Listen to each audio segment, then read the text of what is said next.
Jemi sërish së bashku, si që thash edhe më herët, ka edhe një lloj tjetër lufte që mund vërtet të bëhet e rrezikshme, që është lufta kibernetike. Shqipëria ka qenë në fakt në disa raste e sulmuar në anën e saj teknologjike, megjithatë duket se nuk ka pasur pasoja të rënda. Ne do të diskutojmë më tepër për mënyrën se si të mbrohemi, por edhe për situatën aktuale të hakerimeve në Shqipëri me ekspertin e IT-s, Erion Demir. Mirëmëngjes, mirë se erdhe, Erion. Mirëmëngjes, faleminderit për ftesën. Ka një frikë reale për momentin sa i përket sulmeve kibernetike në Shqipëri? Mendoj që jo vetëm në Shqipëri, por në përgjithësi është e qartë tashmë që kur bëhet fjalë për luftën, ky dimensioni që quhet dimensioni 5, ku normalisht bëhet lufta, është ajo që ne quajmë hapësira kibernetike, ku futen të gjitha sistemet të cilët janë të lidhur në mënyrë së një tjetër me njëri tjetrin dhe me pika të ndryshme të jetës së qytetarëve që ata kontrollojnë. Kështu që në përgjithësi është një diskutim shumë i madh, ky nuk bëhet fjalë pra vetëm për Shqipërinë, por në çastin që ne në përgjithësi kemi acarime të ndryshme gjeopolitike, gjithmonë kemi më përpara sulme të ndryshme kibernetike. Dhe në fakt, kujtoj disa ditë më parë, në fillimin e konfliktit mes Izraelit dhe Iranit, pati një mesazh që shkruante diçka që lidhej në fakt me komunitetin që qëndron këtu. Patjetër. Po të shikojmë vetëm në aspektin e Shqipërisë, sigurisht ne kemi u bërë pra që nga 2022 që jemi në DNI të një grupi i cili është vetë quajtur që mbron interesat e Iranit, ka bërë një sasi të madhe sulmesh. A informaciona janë shqiptar apo? Ka teori të ndryshme për këtë. Ata vetë pranojnë që janë iranian, kështu që normalisht teza që qëndron është që ajo që ata pranojnë vetë teorikisht duhet të jetë ajo më plauzibil. Megjithatë, ka diskutime të ndryshme, shikohen dhe anë teknike. Kemi pasur dhe prova teknike që ka dhënë lidhje reale të tyre me Iranin, qoftë nga ana e politikës, qoftë nga ana teknike në aspektin e disa IP-ve që janë gjetur. Megjithatë, diskutimet në të tilla raste janë gjithmonë të gjera, pra jo gjithmonë ti mund të vendosësh një përfundim kështu të saktë. Po, diskutoja pak më herët me ekspertin e sigurisë që kisha për këtë situatë të krijuar, por ndër të tjera edhe për samitin e Hagës që u mbajt një ditë më parë, për të vendosur disa gjëra të rëndësishme lidhur me mbrojtjen ushtarake, dhe në një farë mënyrë kuptojmë që Shqipëria është duke u kthyer në një qendër për mbajtjen e samiteve të rëndësishme, për takime të rëndësishme për të pritur krer të gjitha shteteve. A na vendos kjo në një lloj, po themi, shigjetimi për sulmet kibernetike? Në që hap rreziqe të reja? Rreziqe të reja, është i qartë. Rreziqe nuk ka vetëm ai që nuk bën asgjë. Pra kemi të qartë që në çast që ne kërkojmë që ne të kemi më shumë hapje, ndoshta kjo pjesë e organizimit, unë nuk shikoj vetëm pjesën e organizimeve, por në përgjithësi në çast që ne kemi një sasi gjithmonë më të madhe sistemesh të cilët janë të ndërlidhur me njëri tjetrin, shërbime të cilët ofrohen në këtë fushë, nuk diskutohet që me shtimin e këtyre sistemeve, me shtimin ndoshta edhe këtyre samiteve, këtyre mbledhjeve kështu me radhë, sigurisht rreziqet do të jenë më të shtuara, por asnjëherë nuk mund ndalohet, e kemi thënë këtë dhe kur kemi pasur dhe ato sulme të tjera të mëparshme, të cilët patën edhe impakt më të madh, cila do të ishte alternativa që të mos bënim dhe mos nesim përpara në këtë fushë, është i qartë që ajo nuk është alternativë të paktën, bot kuptimin tim si nga ana teknike. Po është edhe e pashmangshme. Është e pashmangshme, pra, kështu që patjetër rreziqe do të ketë, rreziqet do të vinë duke u rritur, nuk diskutohet që kemi pasur, do të kemi parasysh që historia, sidomos e këtyre 15-20 viteve të fundit, sidomos në fushën kibernetike, është goxha e ngarkuar me evente, është goxha e ngarkuar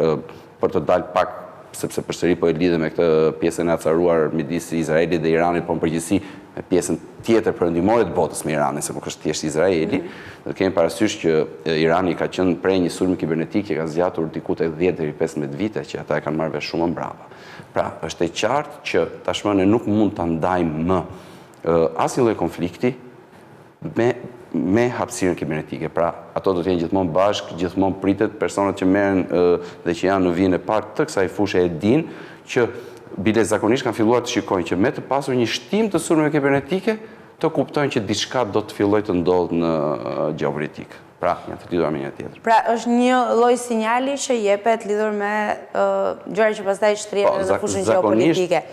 Një tjetër pikë që do doja ta përja patjetër se më the Irani ka pasur një sulm kibernetik që ka zgjatur 10-15 vite dhe mbase edhe nuk e kanë kuptuar dhe kanë filluar të japin zgjidhje shumë vonë. Si jemi ne me kohën që kërkojmë për t'i dhënë zgjidhje një problemi kibernetik?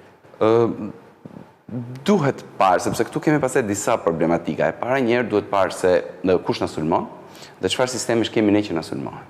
Ai shembulli që mora për Iranin është një nga shembull më interesant në botë, është unik në botë, nuk ka ndodhur ndonjëherë.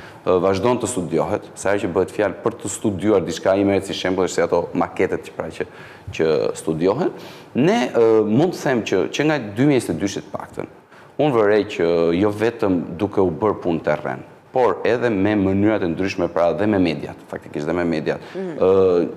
Të gjithë personat dhe kompanitë e ndryshme dhe institucionet janë bërë më të ndërgjegjshëm. Pra, nuk mund të themi që jemi njësoj si kemi qenë përpara 2022-shit, kur në përgjithësi për të dhënat për sistemet, për sigurinë kibernetike, nuk investoj. Është një gjë kjo që ndodh në gjithë botën, këtë duhet keni parasysh, Viola, që çfarë ndodh që në përgjithësi ankohen personat që merren me cyber security, ankohen për fonde, në për kompani dhe në pjesë tjera të botës. Kemi ndryshuar goxha, nuk mund të them që jemi në nivele alarmante nga dalësie, por do të kuptojmë dhe këtë që në varësi dhe të kujt, kush është ai që na sulmon, sigurisht këto kanë një gjë shumë interesante, quhen sulme asimetrike, përgjithësi sulme hapësirë kibernetike, për të treguar faktin që resurset e atij që sulmon janë shumë më të ulta se resurset që duhet harxhosh ti për të mbrojtur. Që do të thotë e ke goxha më të vështirë, pra ti do të harxhosh shumë më tepër se sa harxhon ai për të sulmuar. Në këtë moment, duke qenë dhe një vend i vogël, sado që ti të investosh, patjetër nuk do t'jesh asnjëherë në personat kryesor agresiv që kryejnë sulme, do t'jesh gjithmonë në situatë mbrojtje, do të kesh kohën tënde, do të kesh dhe humbjet e tua, ashtu siç ndodh kudo. Pra, sulmet kibernetike natyrshëm na kushtojnë, sepse mund të dëmtojë sistemin edhe të dhënat e qytetarëve. Dhe për të ndalur pak tek të dhënat e qytetarëve. Më ka ndodhur, jo në shumë raste, po të dëgjoj njerëz, po mirë, le të na sulmojnë. Çfarë të dhënash do më marrin? Si është këtë frazën që e përmenda? Kjo është fraza më e keqe që mund të mendoj dhe të thotë dikush. Në çfarë aspekti? Thash, injorimi i prezencës tonë online, injorimi të dhënave që ne kemi online, qoftë ato të dhënat e thjeshta fare, ato që i bëjmë publike dhe vetë, ato fotot që hedhim në Facebook ose pra në media sociale kështu me radhë, injorimi i tyre është gjë më e keqe që mund të bëjë njëri, sepse ndryshimi fillon njëherë nga vetja. Pra, asnjëherë do të mendojmë që le të sulmojmë, do të kemi parasysh që për kuriozitetin tënd dhe timin dhe ndoshta të tjerëve, sulmet ndaj atyre gjëra që ne quajmë banale, akaunteve të ndryshme të mediave sociale, janë nga sulmet të cilat kanë më shumë impakt tek personat. Është specifikisht tamam duket sikur të kanë vjedhur shtëpinë, çastin që të marrin një pastor, të duket sikur të kanë hyrë ato gjërat e tua private, sepse ti ke dhe mesazhe, komunikime me persona të ndryshëm. Por thjesht ideja e të pasurit akses në një pjesë aktive të jetës së një personi, se ne dim rrjetet sociale i përdorim gjërësisht të gjithë, kështu që kjo është ashtu. Pra, gjëja e parë njëherë secili duhet fillojë njëherë nga vetja dhe ta kuptojë njëherë rëndësinë. Ta kuptoj rëndësinë e atyre materialeve që i ekspozon, të kuptoj rëndësinë e atyre mediave sociale, të cilat vërtet ai i përdor për argëtim ndoshta, një pjesë e jona i përdor për punë, por një pjesë i përdor për argëtim, por ti kushtoj rëndësinë e duhur atyre fjalëkalime, atyre pasorë, pra fillon një herë nga ai mendimi që nuk duhet jetë ai mendim. Dhe pastaj sasia e sistemeve që mbajnë të dhënat tona sot në Shqipëri, qofshin në duart tona si person, qofshin në duart e kompanisë ku punojmë, qofshin në duart e institucioneve, është shumë e madhe dhe është gati gjithë identiteti i personit aty. Mendoj që institucionet kanë ndryshuar goxha, konceptet e tyre kanë ndryshuar shumë, nuk ekziston më kjo lloj shprehje, kjo lloj shprehje mund të ekzistojë pak tek njerëzit e thjeshtë që nuk e njohin fushën, por patjetër rëndësia duhet i vendoset. Rion, ka një diskutim që bëhet shpesh dhe është e kuptueshme për sa kohë ne po jetojmë në një botë teknologjike që zhvillohet ditë pas dite, ka studime ndryshme që njerëzit po flasin me ChatGPT për t'i dhënë zgjidhje problemeve të tyre apo për të marrë vendime të rëndësishme. A duhet të ruajmë një ekuilibër mes teknologjisë dhe tradicionales, pra çfarë e ruajmë në një folder në një kompjuter, ta kemi edhe në një letër të printuar, pse jo? kur bëhet fjalë për të dhëna dhe dokumente të rëndësishme? Kur bëhet fjalë për të dhënat, se po diskutojmë në pjesën e ChatGPT-s. Pjesa e ChatGPT duhet ndalen pak, sepse kam vënë re, domethënë ne kemi qenë personat e teknologjisë janë të parët që përqafojnë gjërat e reja, pra këtë duhet kemi parasysh dhe kemi qenë të parët që kemi punuar e vazhdojmë. Ka ardhur duke u rritur zëri i të pasurit kujdes. Çfarë do thotë?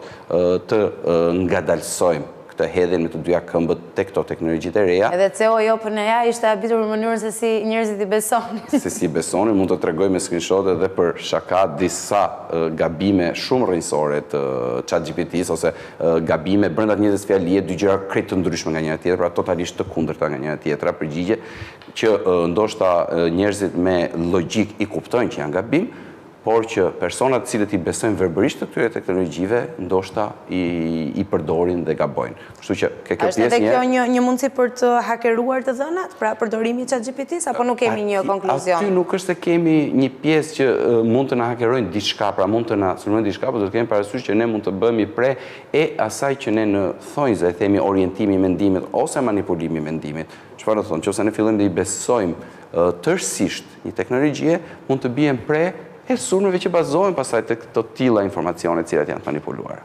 Kurse për të kthyer faktit, a duhet i kemi ne të dhëna të gjitha të bazuara tërësisht në elemente elektronik, pra makine elektronike, apo të kemi dhe këto që i quajmë hard copy. Është e qartë që ne po kemi shumë më tepër informacion se ç'kemi pas më parë. Po themi, marrim shembullin e fotove. Sasia e fotove që ne bëjmë tani në krahasim me dikur që i bënim me filma dhe i printonim, tani sasia është shumë e madhe, po ndërkohë ne nuk i shikojmë asnjëherë ato foto.